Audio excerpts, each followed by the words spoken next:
So, sabi dito ni Richard Mata, mata na nga yung ano mo, pero bulag ka pa din. Di ba? Nakakatawa mong isipin. Mata na nga yung pilido mo, pero bulag ka pa din. Di ba? Pilido mo pa lang, oh, mata. Panindigan mo na, oh. Dapat mata, matalaw. Matalas yung paningin mo. Pero bakit ganyan? Oo.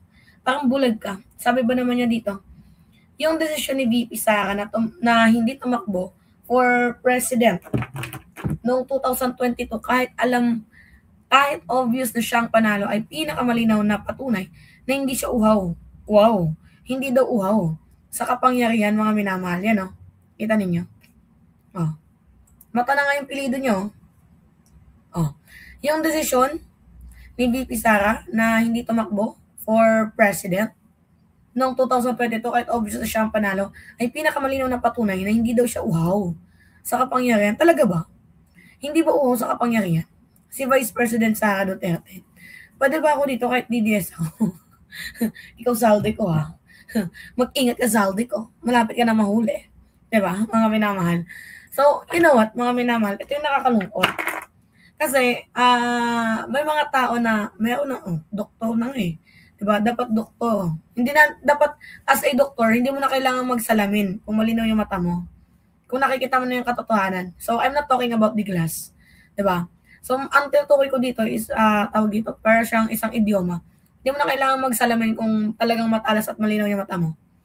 So, ngayon, ang sinasabi niya dito, yung desisyon daw ni VP, na hindi tumakbo for president noong 2022, kahit obvious siya, ba't di niya nalang ginawa? Diba? Ba't di niya nalang ginawa? Kaya nga napapansin ko ngayon kung obvious naman na panalo siya, ba't ang ginagawa niya? Tinatakot niya si PBBM.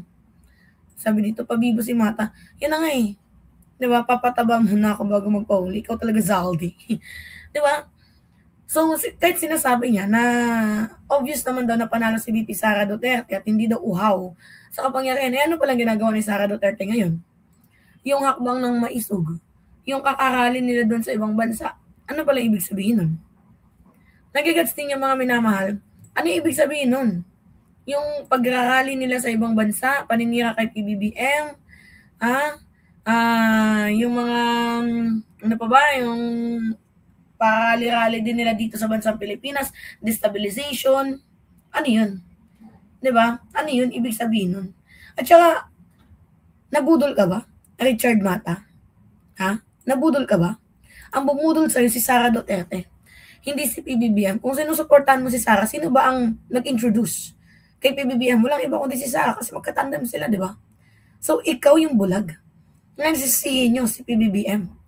Di ba? So, walang ganunan. Sabi, hindi na nga siya pasok sa survey. Hindi na nga siya pasok sa secret survey sa Congress.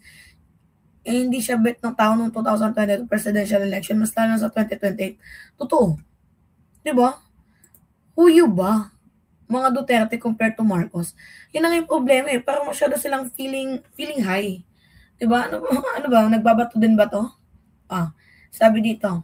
Yes, ang priority niya ang pamilya niya na may bagong anak na kambal at bata pa.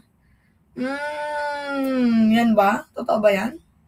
Mga ang chat yung kapatid ko. Wait lang. Mamaya. Na allowance mo. Chat kapatid ko.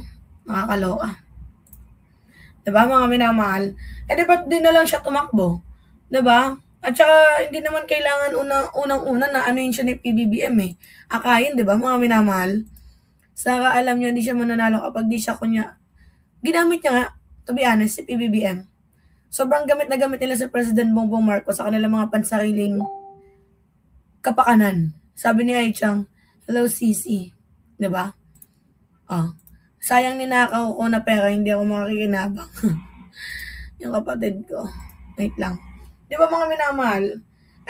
Kung di talaga obvious na uhaw sa kapangyarihan si VP Sara Duterte, bakit ang dami niyang ginagawang hakbang para patalsikin si PBBM? Di ba? Yung destabilization effort niya. Yung pag-stabilize niya sa ating presidente, yung paninira niya. Di ba? Naturing ng mata yung pilido mo, pero bulag ka pa din. Di ba? So, anong di uhaw sa peso? Atat na nga. Naalala niyo yung INC rally? Mga minamahal? Nung INC rally, nakabarong na si Sara Duterte. Search mo nga. INC rally. Si rally. Sara Duterte. Nakabarong. Wait lang. Ay, pakita ko sa inyo Nakabarong na si Sara Duterte. Nawawala yung mga picture. Yung nakabarong na. Wait lang. Nawala yung mga picture na nakabarong itong si Sara Duterte. Pero dito sa Facebook, hanapin natin. Sara Duterte. Nakabarong.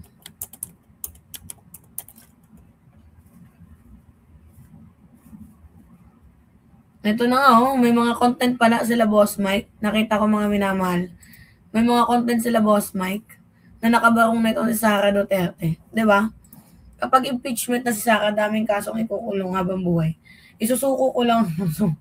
Tama ka dyan, Miss Mima. 'Di ba? Kung hindi, atat sa pwesto. Etong si Vice President Sara Duterte, ba't kailangan niyang magbarong na agad nung third day rally ng INC? For what reason? 'Di ba? Nag-gets ninyo?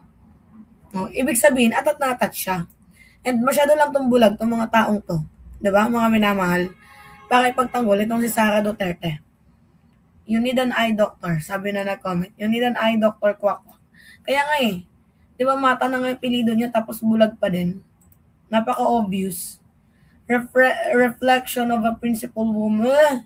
Talaga ba? Talaga ba? Grabe itong pagiging trolls niya. No? Trolls kaya to? Tanong lang.